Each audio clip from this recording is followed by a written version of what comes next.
Good afternoon, audience, for Arctos Werewolf episode number 9.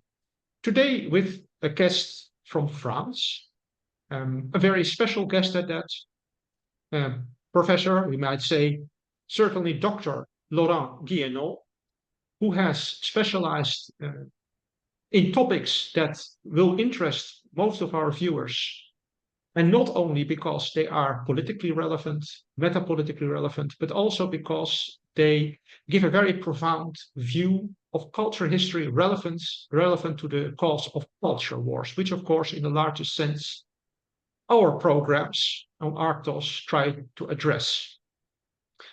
That being said, Professor Guyenot, welcome, a warm welcome. We are honored to have you on our show.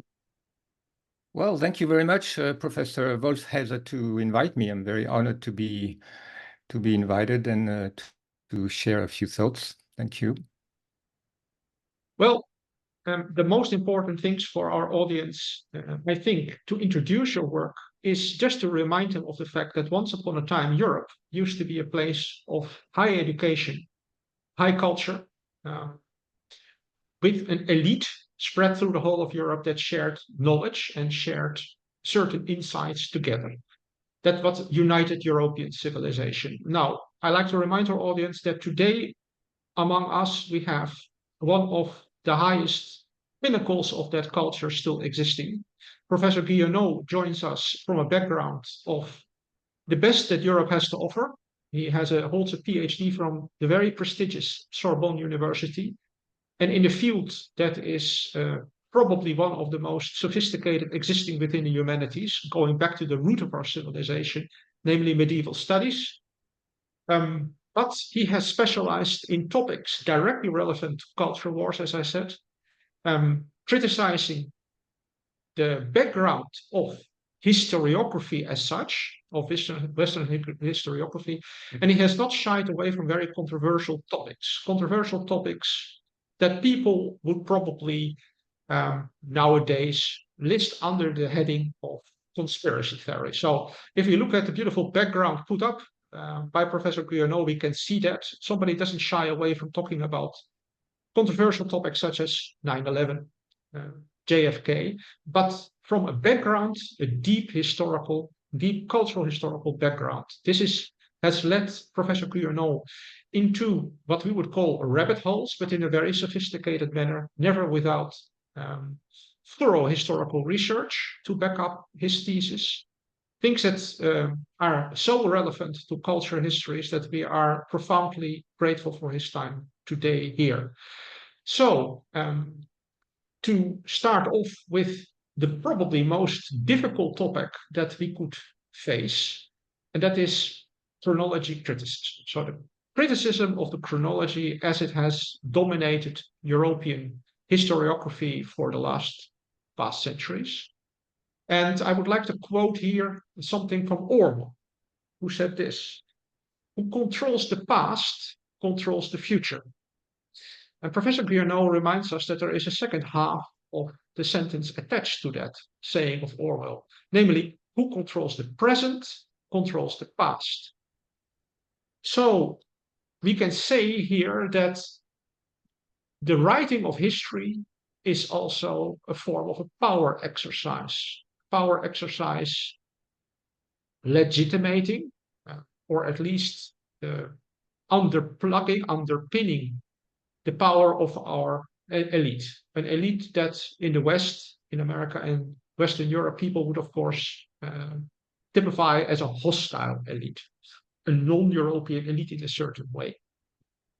I have been coming to your work, Professor Guyenot, with thanks on behalf of Hans Vogel, our colleague, your foremost fan in the Netherlands, and he has drawn my attention to a number of articles that have been written by you on chronology criticism, which summarize your work, which set out in much more detail in several books, and which in fact shape the whole underpinnings of the understanding of history, cultural history, even among dissidents. And To just go to the most extreme form of it, to let you talk about it, I would put a question to you that Hans Vogel suggested to me. How do you evaluate the thesis? The thesis about Western history that is, in fact, not older than 5th century, as, for example, promoted by Christoph Feister. How do you look at it? Oh, the thesis that our Western chronology is not older than 5 centuries, Yes. going back to the 16th century, right? Well, I don't agree with that theory. That theory, I've read all the books. I mean, all the books in English by Professor Fomenko, the Russian school, and that's pretty much what they say. But as a medievalist, I try to check if that's possible, and I concluded that's not really possible because our chronology of the first millennium was already written down in the 11th or at least 12th centuries at the latest. Which means in the 12th century, we have manuscripts from the 12th century. I mean, of course, we could discuss are they really from the 12th century, but I believe manuscripts from the 12th century are pretty secure. And, and we have chronologies. We have chronologists who compiled a different chronology. So maybe what they compiled was wrong, but at least from the 12th century, things did not move, before that. So in other words, to say that the history of the first millennium AD, for example, was written in the 16th century doesn't work, in my opinion. So I made it clear in my book and that I only consider relevant to revise, to criticize, to question the chronology of the first millennium of our era, and of course before that too, of course, but there's much more to even discuss about before Christ. But I think the Middle Age, if we consider the Middle Age start what we call the Gregorian Reformation, 11th century. I think that's when history was really written massively. This was a period, the 11th century was a period where a lot of things were written, and we have those manuscripts from the 12th century. We have quite a lot. We don't have, the problem is we don't have much manuscript from before the 10th century, and some manuscripts which are dated the 9th, 10th century, I believe, are probably later. But then at least from the 12th century, we have enough sources, contemporary sources in contemporary manuscripts. So yeah, I don't agree with that theory. However, of course, what was written even after the 12th century may be completely false. But the chronology at least was already established. It may have been wrong. It probably was wrong. But, it was not rewritten after completely. That's what I mean. I don't know if that's clear because there are different layers to your question, actually. Yeah. Well, the topic of, let's say, chronology criticism is not professionally strange to me. I, of course, come from the background of astrology and ancient Middle Eastern studies. And of course, chronology there is a big issue, especially the chronology of the Bible, all the books attached to it. When one delves into biblical studies from a philological background and a true archaeological background, shocks await the student, very big shocks. But methodology, this is an important point that you just touched upon. And this brings me to the second question put to us by our friend Hans Vogel. He asked the following question, and it's very relevant. What do you think might be the best overall approach and method to establish the falsity or otherwise of medieval and post-medieval documents? Do you believe it is possible to indicate with some degree of certainty who might have been responsible for the production of all those many fake documents that you point to? What do you think? Okay. Well, how do we prove that a document is authentic? For example, how can we prove that a text which was discovered by Petrarch or any other humanist in the 15th century, 14th or 15th century in some cellar, in some monastery, how can we prove it's authentic? Sometimes we don't even have the manuscript that those people discovered. They lost it, they copied it, and then it disappeared. Sometimes we supposedly have those manuscripts, but they are not older than the 11th century. But so how do we prove, for example, that Tacitus wrote the book that is attributed to him, that he wrote it in the first century AD? In fact, so from a scientific point of view, the question has to be reversed. You know, those who claim it's authentic have to prove that it is authentic. You know, rationally, from a scientific viewpoint, it should work like that. And the problem is that it doesn't work like that. People just assume it's authentic. Why they assume it's authentic? Well, because if they didn't, it would create too many questions, too much.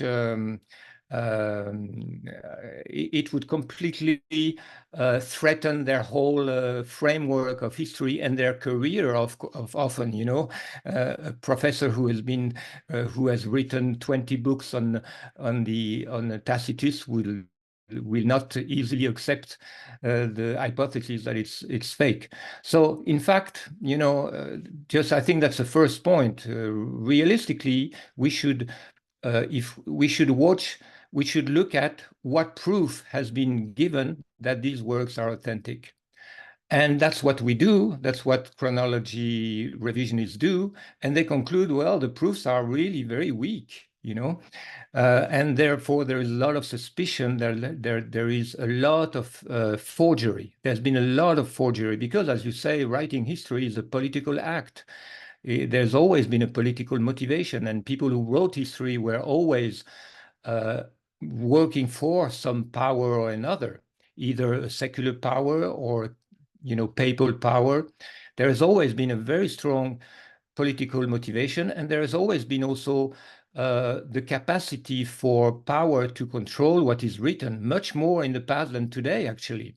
You know, because at some time, let's say around the 11th, 12th, 13th century, the popes, the popes had almost a monopoly on the writing of history. They controlled the monasteries where writing was done. In the West, specifically. In the East, the situation was a little bit different. But so, I started by questioning the authenticity. I read a few books. I mentioned Tacitus because it's really a good case in point, because there's been already 5 or 6 books written to claim that it's a forgery, of a Renaissance forgery or a 14th century forgery or 15th century, depending. And therefore, Tacitus may be completely false. And then if you add that, the suspicion that maybe Titus Livy is also maybe a forgery, then what's left of Roman history? Then you start to question Roman history. And then as reading a lot about Middle Age, I also for some time read a lot about Byzantium. And I started to realize that in the West, we have occulted, we have erased from our memory the Byzantine civilization, and we have erased our debt to this Byzantine civilization. We have erased our guilt in the destruction of that civilization, in the looting of that civilization. And that has much to do with the way we have written our own history, including the history of the Western Roman Empire, which in our common school book narrative disappeared in the 5th century. No more Roman Empire after the 5th century, when in fact the Roman Empire fell in the 15th century. And that, because Constantinople, the Byzantine Empire, was not called the Byzantine Empire, it was the Roman Empire. People call themselves Romans. Their language, which was Greek, they called it Romaic. So, there is a really, I realize that one of the keys, different keys, but one of the or I would say the 2 keys to to suspect there's been a massive rewriting of our Western history is papal power, this incredible power of the Pope, who in fact was obsessed with the idea of taking the primary position and stealing, in fact, in some way, the birthright from the Orthodox Church, which was in fact, the Greek Church, closer to the original Christian tradition and so on. And so, the other keys would be the complete erasure of Byzantine civilization and what we owe to Byzantine civilization. So in order to erase Byzantium, we had to build up, the Roman civilization. So yeah, I don't know if that answered the question. Maybe I'd like to mention right now, in case I forget otherwise, that I'm really indebted to Professor Gunnar Einson, who was really, for me, the most. I think I would never have written on these topics without Gunnar Einson's work. He did an incredible work of compiling all kinds of evidence, and mostly what is very convincing in his work, what really made me convinced that there's definitely a massive forgery of history, is that he focused on stratigraphy, which means the archaeological data. So this is hard evidence, not, he doesn't, of course, he knows all the sources, but his main arguments are based on the layers of archaeology, which is today a scientific approach to date, at least relatively. What's on top of is later than what's on the bottom, and so on. And he compiled a lot of evidence that archaeologists actually failed to, they surrendered to the standard narrative. There was a time when there was a lot of conflict between archaeologists and historians. Historians had in the university, they dominated the writing of history. Then scientific archaeology came and started to create a lot of anguish among those historians and a lot of controversy. But finally, it seems that bit by different stages, most archaeologists somehow surrendered. And they said, okay, well, some things don't work, but anyway, let's accept the standard chronology. And so their work, their mission was to question the chronology, but very few do actually question the chronology. And when they come with, inconsistencies, well, they sweep it under the rug or they find strange explanations. And but Gunnar Einson really pointed out these inconsistencies in the archaeological data. And that's, I think, the most powerful argument that he made. So he passed away a few years ago, and I had the chance to exchange with him. He wrote in German, but most of his work was translated in English. So I consider myself, a disciple of Gunnar Einson, even though I am not personally absolutely certain his conclusions are all correct, but at least he opened up many questions, he laid the ground for a new field of research. Yes, Einstein, of course, what he did is moving on from anomalies, rather he put a whole new thesis, right? He said, so instead of just looking at these archaeological anomalies as anomalies, maybe we should just use Occam's razor and take the simplest conclusion here. And that is to, let's say, the layers of antiquity, late antiquity, early medieval finds, make them one, because that explains their opposite to what was later, the late high Middle Ages. So his approach is very systematic, very logical, but there has never been a follow-up scientifically on his thesis. There have been no programs dedicated to it, which reminds me that on my own field, which is, of course, the ancient Orient, faces the same problem. So there is no scholarly inquiry into anomalies such as in the Bible, for example. Let's find out why a book like Ezra, which is supposedly written in the time of the Persians, contain so many Hellenistic linguistic expressions. They are anomalies. Of course, there are all kinds of sophisticated explanations for that to make a very strange thing still fit to the common narrative, but there has been no systematic approach to these things. So that seems like, because what you said, people are very invested in the standard narrative. Our readers depend on it. But you said correctly, the burden of proof is upon the mainstream. They should prove their point. They should be able to defend it. In fact, they should themselves come up with theses to defend the standard chronology. So I agree with your approach there. Now, before we go into the reasons for the relevance of chronology criticism, I'd just like to remind our audience of the scope and depth of your research, which spans many years. So we are just glossing over this work here at the moment, but we cannot do otherwise because of time constraints. But just to remind the audience that the entirety of Professor Guyenot's work probably boils down to overturn of the standard calendar count by Scaliger.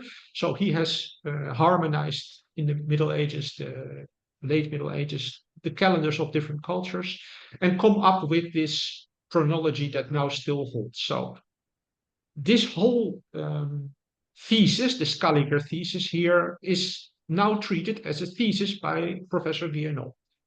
Now, another important thing is to say that this is a multidisciplinary approach. So it is not just archaeology that's involved here, it's also etymology, it's study of languages, the study of coincidences which have which also take place in the fields of mythology. So structural comparisons that can be made between the myth of one epoch with the myth of another. I found this a very interesting approach. For example, saying, as you point out in your work, Professor Guyenot, that Valens and Valentinian, so two Roman emperors, in fact relate to each other in myths structurally. So using the approach of Levi-Strauss, as Remus and Romulus do in other supposedly earlier myths. This is very interesting because this systematism really carries on into the whole historical narrative.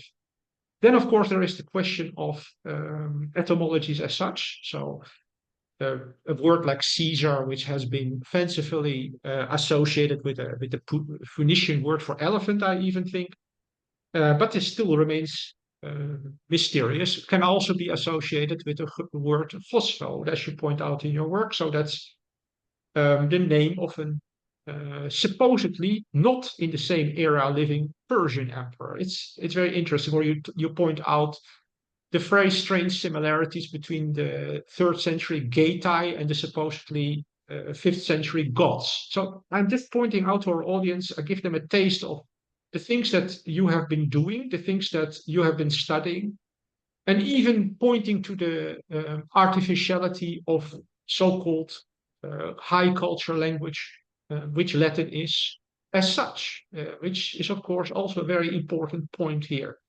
So I find this a very useful thing. There will be links provided to the work of Professor Guyenot under this podcast, in French as well as in English. A lot of it has been translated, fortunately, into English.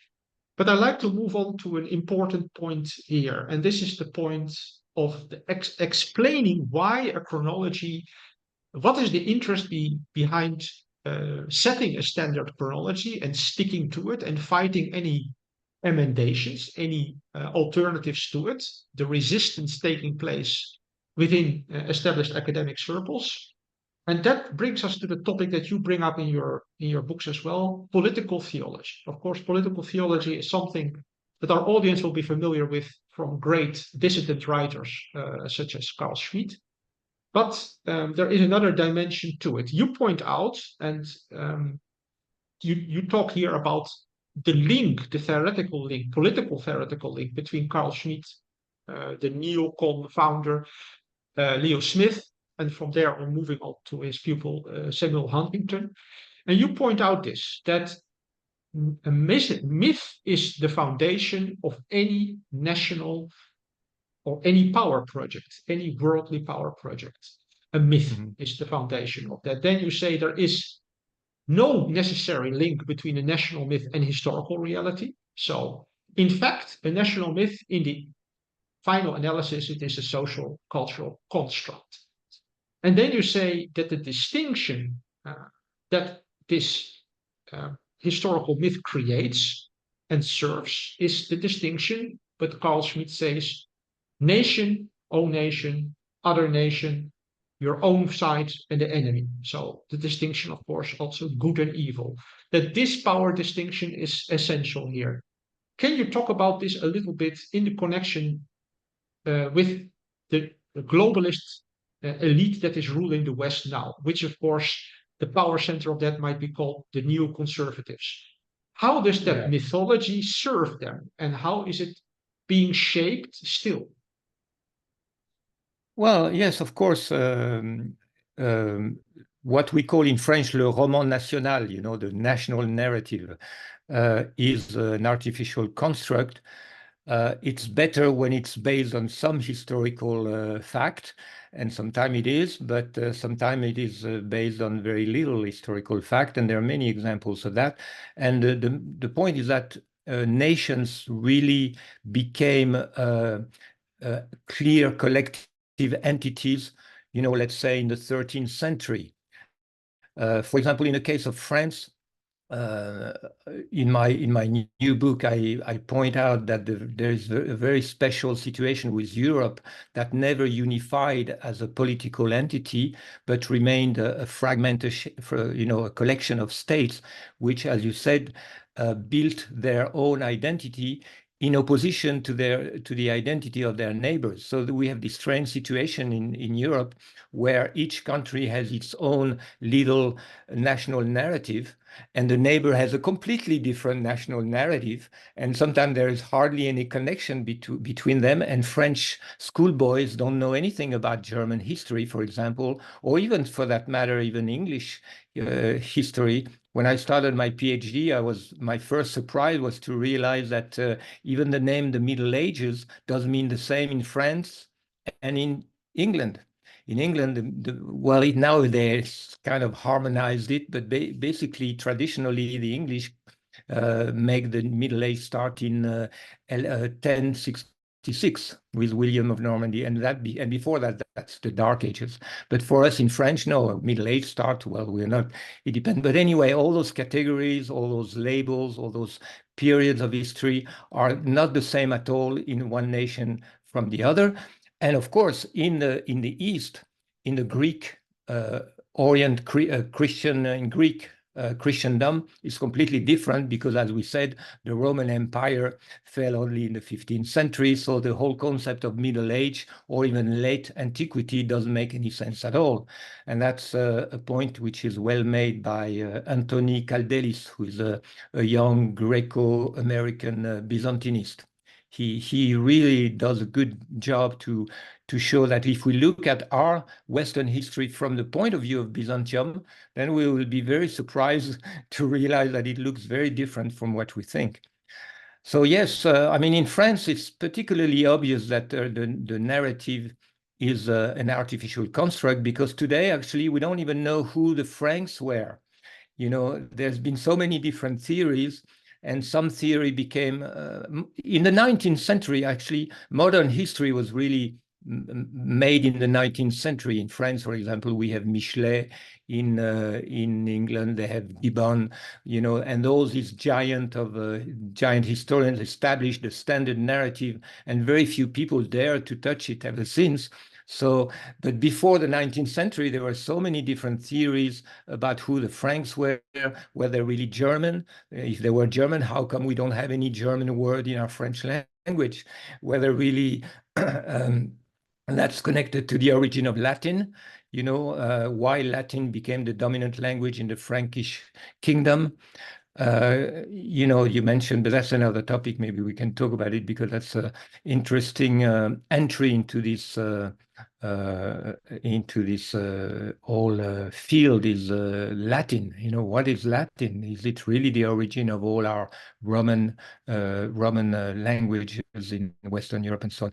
So anyway, just to take this example of the Franks, today we don't know. Some people say, well, actually they and the Visigoth is the same too, were they really German? If they were German, why the Spanish don't have any German words in their language? So, so these standard narrative, which we tend to assume that they are true because everybody agrees with them. Professional historians agree with them. So we like to assume professional historians know what they're talking about. But in fact, they don't know. Sometimes they just assume themselves because they've been taught like that as students by professors whom they respect, and they don't challenge what their professors. And so from the 19th century, a lot of assumptions have been made which actually are false. And today, I think, is a time when, with the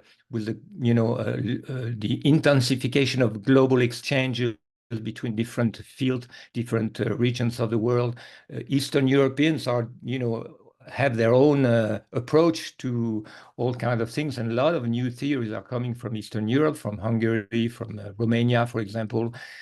Some Romanian scholars, for example, say that Latin is coming from their language, not the opposite, not the other way around, and it makes a lot of sense because there's a lot of problems with Latin. The question of Latin is actually one very interesting entry because it just doesn't work. The theory that Latin is the origin of all our Romanian language, or how they call Roman languages, French, Spanish, Italian, and so on, just doesn't work linguistically. The theory doesn't work. So there's a lot of questioning. So you wanted to emphasize that all this is political. We're dealing with political theology. And yes, of course we are. And today, our Western narrative is also very much struggling to maintain its monopoly, because Western history, like Western science, Western values, became dominant throughout the world. But now they are being questioned. Western values are being questioned, but also the Western narrative will start to be questioned more and more.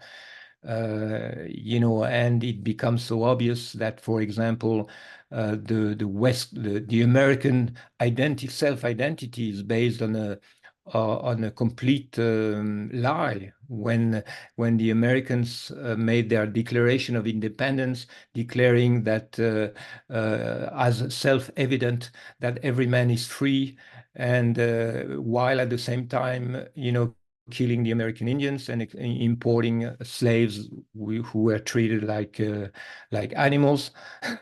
Well, where is the truth, in that? So there is so many internal contradiction in the narratives that I think this is an interesting time, because we see a lot. With the internet, we have so much ability to get different information and to get a full picture, to get all the arguments together, and then to make a serious discussion of these arguments. Yeah, once again, I'm reminded of the parallel with my own field, which is ancient Near Eastern studies. So we had biblical studies dominating for centuries there. The biblical chronology being the guide for understanding Middle Eastern history. But the moment that archaeology comes in, the moment that linguists come in, things start to shift. Things start to become altered. And I do think what you are saying about the position of Latin, that is, you say, well, Latin is not logically the origin language of the Romanic languages. It rather seems to be some kind of high culture language used for communication. That makes a lot of sense. In the Middle East, such a thing pertained to Akkadian, the language called Akkadian that I studied. Akkadian used to be the written form. Standard Babylonian, let's say. But the people spoke completely different languages, related but different. So late Babylonian and Aramaic, most of them. And I am reminded of another thing here, that is that what you said about Romanian scholarship doing a lot of essential work, that's very true, because Romanians try to understand the history of their own language on their own soil. And the narrative, the standard narrative of the West, the Latin being the origin root of all the Roman language, doesn't make sense. I like to remind the audience that throughout the Balkans, there are groups other than Romanian, but linguistically related to the Romanian language, that also speak Romance languages of a very ancient date. So here I am living in Thessaly in Greece. There are people called the Aromani, the Vlachs. Their language is related to Romanian far, but it's an independent Romance language. And these people are not just immigrants, they are indigenous to this region, including the area where I live, since centuries, attested back to what conventionally is called the 6th century. So I think what you say is right. It's necessary to look at the big picture and open up this whole narrative for criticism and coming up with and taking serious alternative explanations for the occurrence of these so-called anomalies. I think this is a very essential point that you bring up. And you have done, of course, a lot of scholarship on this. I'd like to remind the audience again, this is not just some high-minded theories, but a lot of actual detailed research going into it. But coming back to the main point, political theology, you have recently written a book, it's not out yet, Pope's Curse. So this, of course, this book goes straight into the issue of political theology and how it is realized these days in the West by our, let's say, hostile elite. And the subtitle of your book, it's not out yet, but we are giving the audience a little preview today, is The Medieval Origins of the Western Syndrome. Now, you bring up here the term weird, which is, of course, abbreviation, Western, educated, industrialized, rich, and democratic, which is from sociology. And you call it the Western Syndrome. And on the first page of your new book, that's not out yet, you come up with a short sentence, and that is, the West is insane. Western Syndrome, the West is insane. Can you, for our audience, lift a little bit of the feel on your book and explain what you mean by this and how it relates to that political theology? Okay. Well, the West is insane. This I think many people will agree for today. Today, the Western world, led by the United States, is both somehow suicidal and psychopathic in its way to try to dominate the world, based on lies, based on hypocritical, languages. And since the takeover by the neocons, of course, this has been so, I think since 9/11, more and more people have realized there is something deeply evil in the way America, dominated by Israel, because the neoconservatives are basically crypto-Zionist. They are pulling the American empire in wars in the interest of Israel, which are not at all in the interest of the United States. But if we call the collective West, the West dominated by the United States, with Israel, in fact, inside the United States, then it is insane. So what I'm doing all the time is try to connect different fields I have been researching, and I found interesting to try to explore, where does this come from? Where does this pathology come from? Where does a particular character of the West come from? And of course, Western civilization, if there is such a thing as Western civilization, was formed during the Middle Ages, whatever that may mean. But basically, the infancy or the childhood of the Western civilization was the Middle Ages. Before that was the Roman Empire. Of course, there is a lot of continuity, where today we tend to see discontinuity between the Roman Empire and the medieval Christian civilization. But basically, if we look at the Christian civilization, and it helps to look at it in a different way. If we look at it from Byzantium, as I mentioned before, then we realize something really happened in the 11th century with the papacy taking over, in fact, the central control of Europe. So before the 11th century, Western Christianity was basically part of the Roman Christianity. You know, there was some kind of the margins of the Roman Empire, which was based in Constantinople. But from the 11th century, as the Orthodox know very well, actually, this is what I'm saying right now is what the Orthodox are saying. You can find interesting quotes, which I mentioned by Dostoevsky, for example, who say the Pope in the 11th century created a new Christ, which is who is a Christ who surrendered to the third temptation of the devil by accepting the rule of the kingdoms of this world. And in fact, it's absolutely true. The popes from that time wanted to be the true emperor.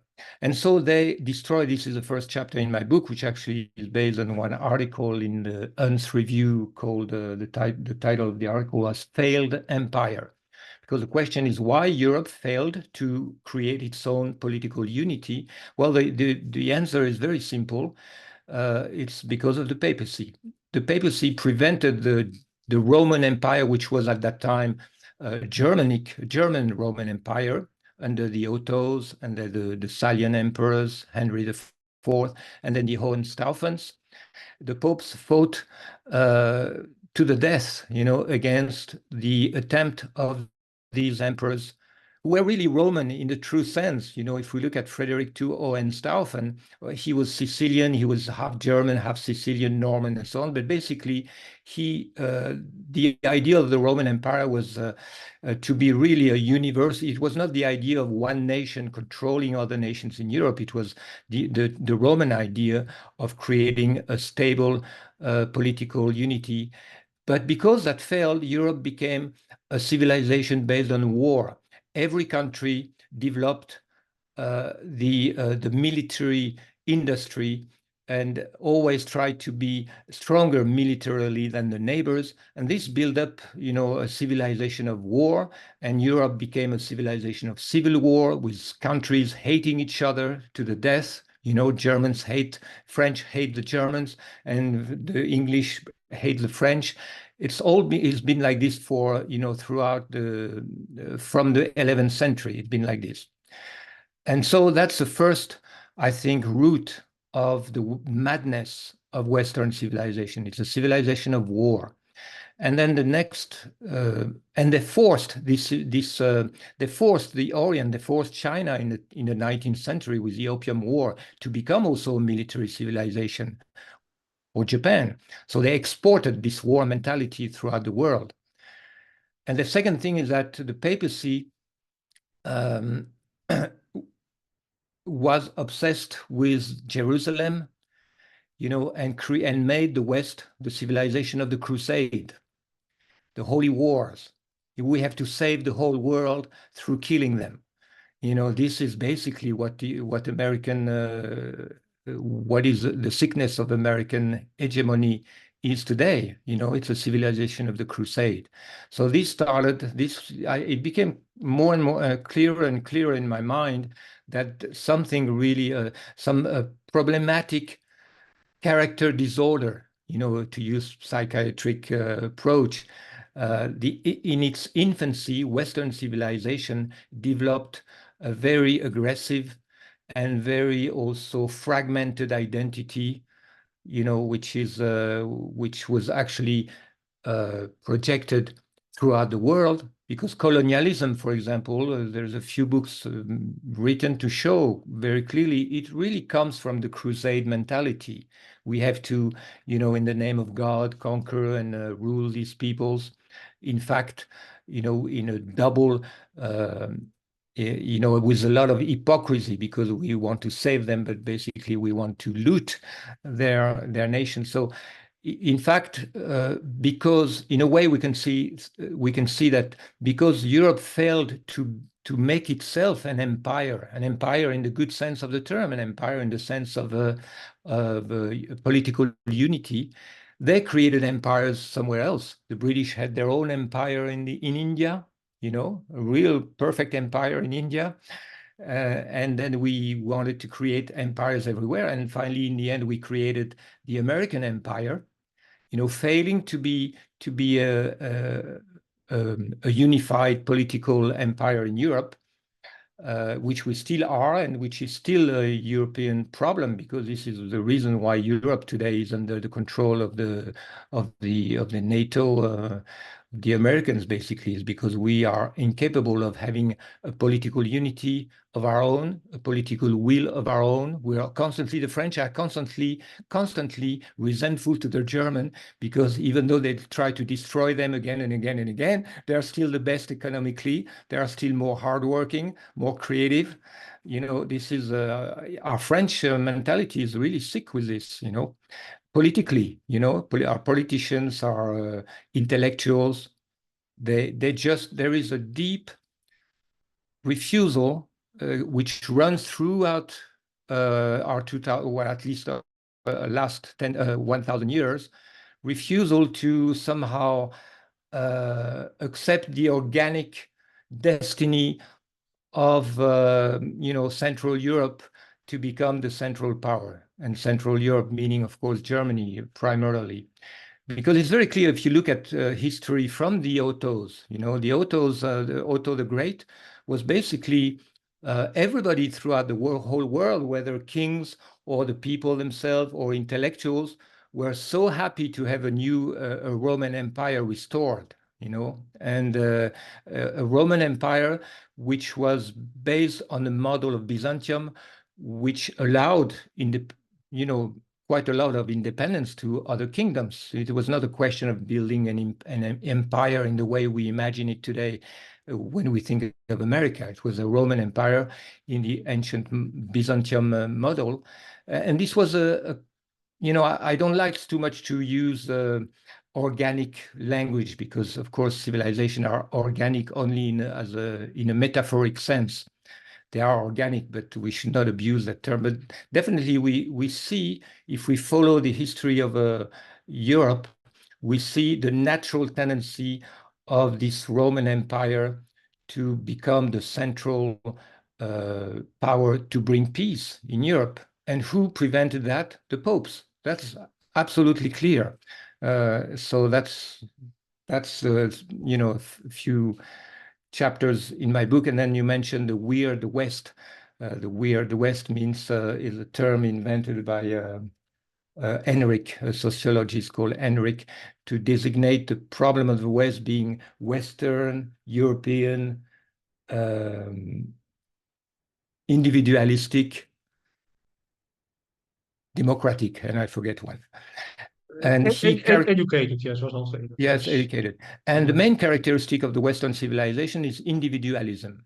You know, pretty much everybody agree with that. And that's also, in my view, came from the Catholic doctrine of individual salvation, which is a Christian doctrine, but in the East, it's a little bit different. It's, you know, Christianity is basically metaphysically an individualism. Everybody has their own salvation. You're not, your ancestors will not help you to get salvation, which is in total contrast to, you know, the spiritual, the metaphysics of peoples all over the world, and certainly of the Romans, who believed in the afterlife, but believed that the dead are like the living. They are social beings, you know, and they, you know, we are connected together with our ancestors. So there's been a strong push in Catholic Christianity, Western Christianity, to break down the clan, break down clan solidarities, break down the blood ideology. That's another aspect which I think the papacy is highly responsible for, having made us psychologically weak in a sense, you know, in this sense. Yes, of course, this conclusion you come to, of course, it is another approach to the same conclusion that Kevin MacDonald came to. So the weird nation, the weird nature of Northwestern Europe particularly, but West Europe in generally, the trajectory of our culture. He came, of course, through an group evolutionary strategy thesis to this conclusion. But what I find interesting in your work, your approach to political theology, is that it combines two very interesting continental European strains of thought, which is the structuralist approach. So I point here to Levi-Strauss. And you say, in fact, the American hegemon of today, the Anglo-Saxon-based globalist hegemon, functions in the same way towards its own people and towards the world outside, in power structures and in narrative, like the papacy functions in its time. So functionally, it is taking the position of the papacy in a certain sense. And you also combine this with psychohistory. I would call it psychohistory. So you're saying if you have a narrative, political theology, which is mythology, but which contains too much abstruse lies, this twists the ability of the elite to perceive itself, to position itself towards other narratives, to other people, and it twists the ability of the civilization itself to develop. Let's say it handicaps it. And I think there you brought up a very concrete problem coming out of this, namely the inability of Europe to develop its own imperium, other than other parts of the world did develop that, the Persian Empire, the Indian Empire, there are models for those civilizations. And we in the West lack that, we do not have that. And you pointed now, and I will use a quote that you used in your own book to talk about the role of let's say, the central nation in Europe, Central European nation called Germany. You quote here Spanish scientist Salvador de Madariaga. I didn't hear of him, but it's a very good sentence you used. You quote it in your book. Germany is the core of Europe. She stands at the center of her body, at the apex of her mind, in the innermost chambers of her conscious and unconscious being, the source of her most glorious music. Philosophy, science, history, technology are unthinkable without Germany. If Germany falls, Europe falls. If Germany goes mad, Europe goes mad. The moral health of the German people is one of the chief conditions for the moral health, indeed for the existence of Europe. If I take this sentence and your analysis of present predicament of political theology in Europe, and we are looking at the reality, the geopolitical reality around us, even going back to very small, very concrete points such as the blowing up of the energy connection with the East and so on, the deindustrialization of Germany. What trajectory do you see it on? We had three empire building attempts from Germany, the first, second, and third Reich.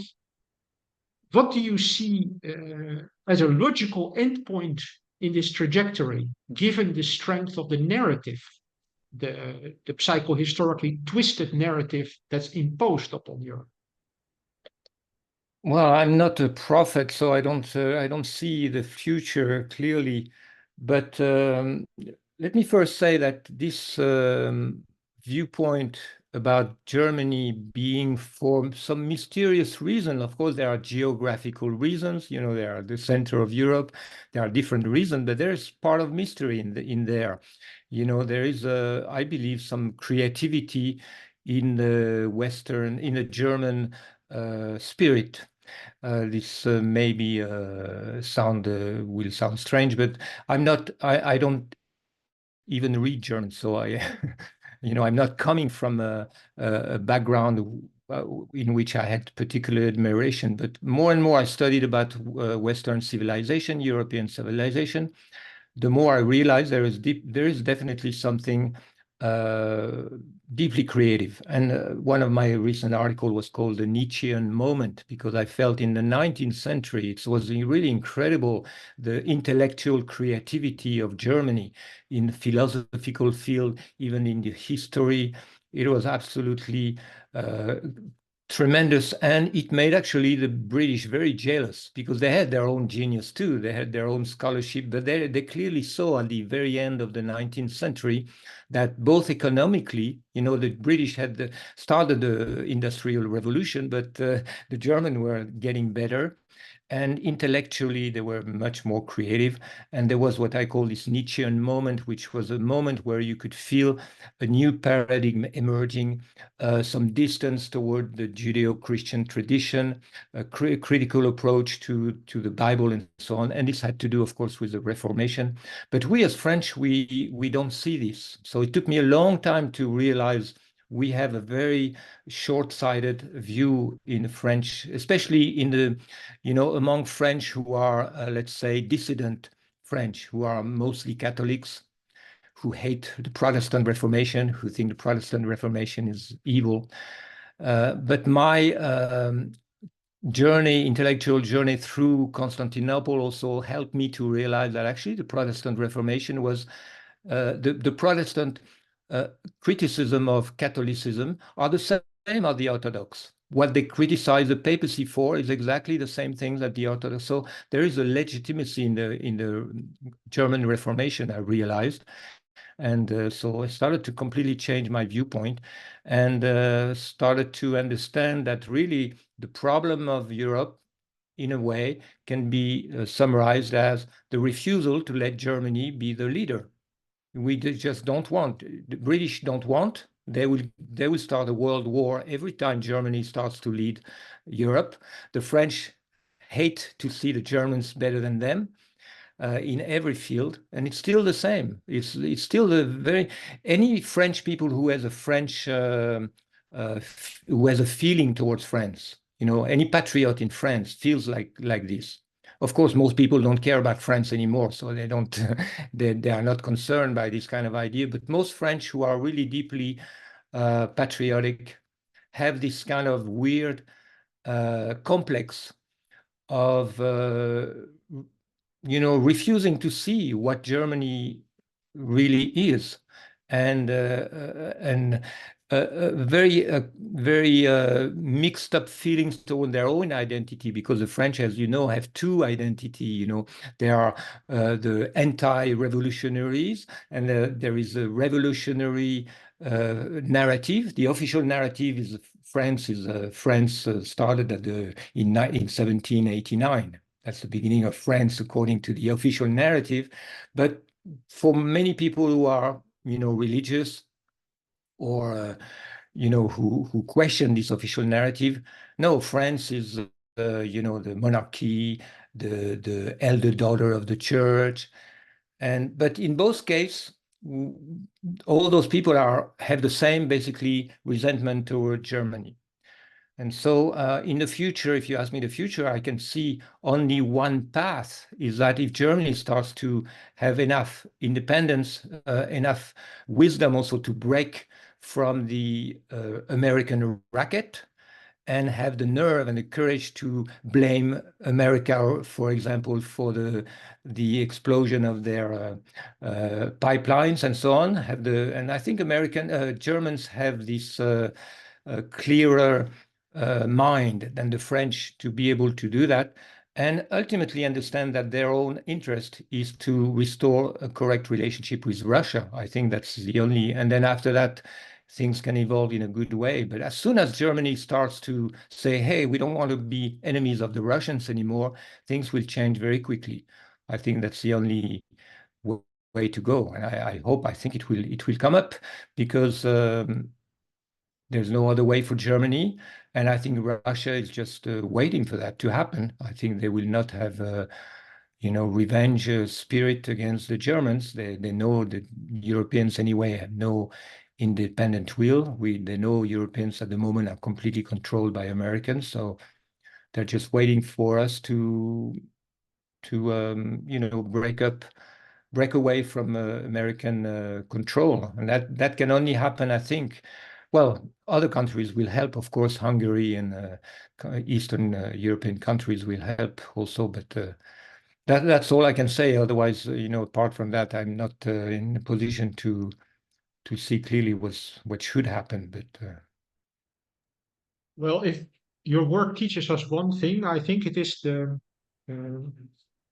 intertwinedness, the connection between geopolitics, grand narrative, psychohistory, that the narrative and the way it relates to chronology, standard chronology, is essential. So the foundational myth of, let's say, the globalist hegemon that's sitting now needs to be dismantled before any structural change can occur. And I think this narrative revolution is ongoing. It has been ongoing for some time. It's escalating in a certain sense.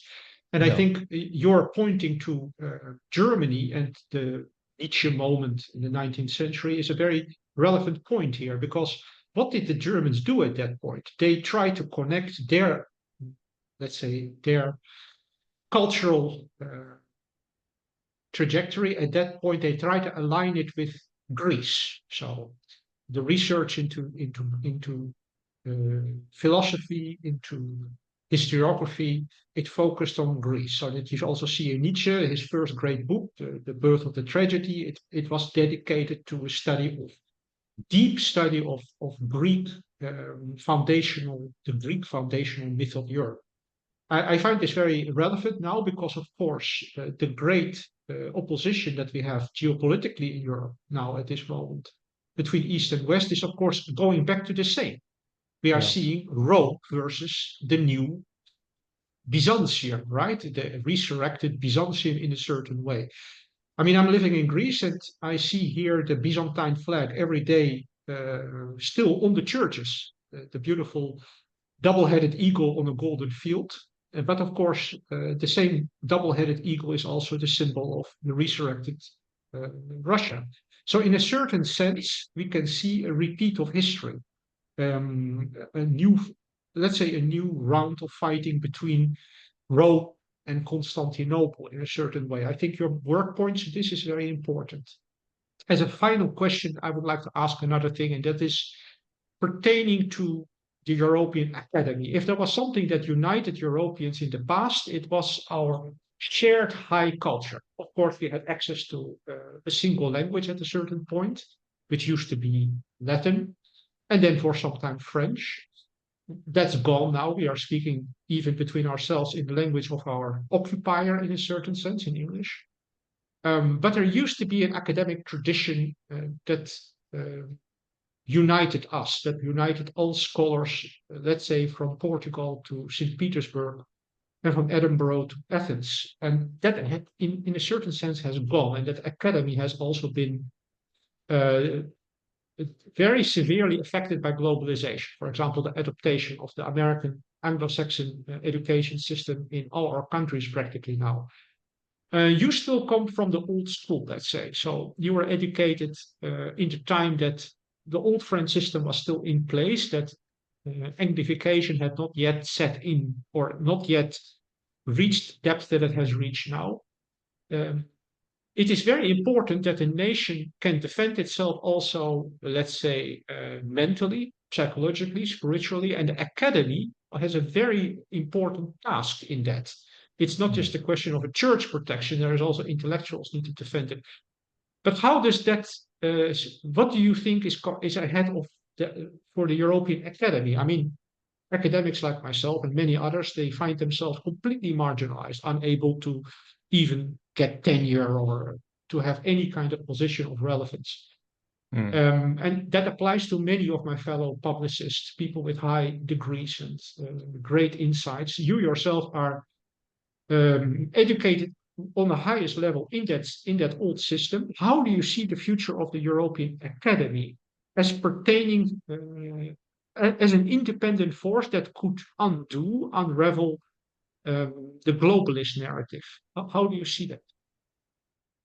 Well, first of all, I have to say, I have to correct you. I'm not coming really from that higher education field because I started as an engineer. I have an engineering degree when I was 22.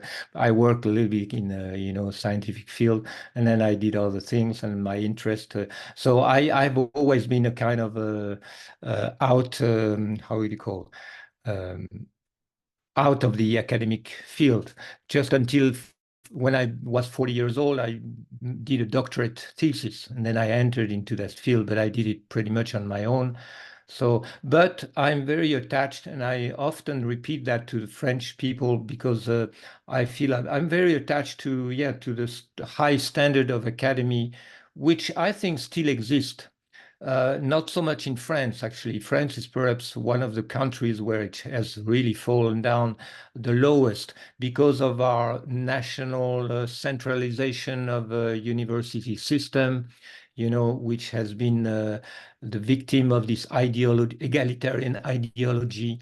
So, instead of encouraging the best, we are into this ideology of basically making everything accessible to everybody, no matter what their IQ is. But that is not completely the case, I believe, in England, where universities, and in America, where the academic field has still some. It's losing, of course, the political correctness is really making things very difficult for historians, but in some fields, like, for example, medieval studies, political correctness is not so heavy. So there's still, I'm often impressed by the quality of books that are still published today. I mentioned, for example, this Byzantinist scholar called Anthony Calderis, who is really doing a lot to redistribute the cards, I would say, about history. Of course, he's not going as far as questioning the chronology, but there's still probably in the field of ancient history and still some, I think, very good things. And actually, in Germany too, I just started to read a book by Karl Ferdinand Werner, but I think this must be from the 70s. Oops, from the it must be the birth of the nobility. And I'm really amazed by how far he goes to question the standard narrative of the origin of Western and French nobility and so on. So I'm often impressed by this field, and I feel books, will not disappear. So books written in the 1950s, 1960s, 1970s, that was before, the complete collapse of academic independence, are still there. We can still read them. They are still published in pocket edition, easily cheap edition. So I think this field is still alive, and that makes me optimistic. And I always encourage people to read books by scholars, because of course today we are overwhelmed by all kinds of books with all kinds of theories. But even, on the Kennedys or whatever, on any field, even of recent history, you have to at least respect the academic standard, and the academic methodology to clearly establish, if you want to link causally one event to another, you have to be logical. And unfortunately, in the world of people who are questioning everything, there is a tendency to disrespect academic standards as being part of the old world, which, and so on. But I think that's a mistake. We have to really respect it, learn the best, and contribute as much as we can.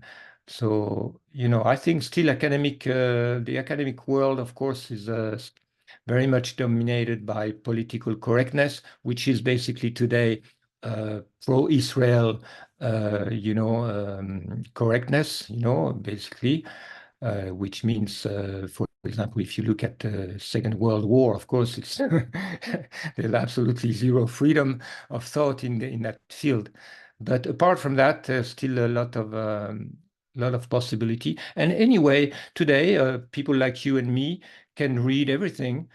And, you know, we don't need too much we don't need universities to improve our knowledge, to move forward, to build up theories, to publish. And of course, we are not in the mainstream, so our work is not known, but still, I'm very grateful for, you know, all the means possible for us now to publish on the internet, you know, on the UNS review in English for me, and so from that viewpoint, I'm more optimistic. I think knowledge has a capacity to stay alive no matter what, and even and to come, and the truth, you know, the truth somehow is will still be accessible on some in the future.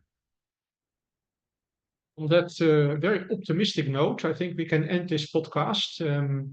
I'd like to remind our audience that links to the work of Professor Guyenot will be given. It will be in English as well, so people can find his work. And a lot of interesting articles are freely accessible. And as Professor Guyenot has pointed out, it's true. There is now a considerable dissident sphere that still adheres to academic standards. Here at Arctos, doing this interview also, we are dedicated to the same. We might start an Arctos Academy project. If ever that gets off the ground, we would invite Professor Guyenot to a whole series of lectures because there's lots of amazing and interesting material to be discovered there. That all being said, I wish to thank you very much for your attendance and for sharing with us so many interesting insights. Well, thank you very much, Professor Goldfelder. It was my pleasure. Thanks a lot. And thank you to our audience, and goodbye.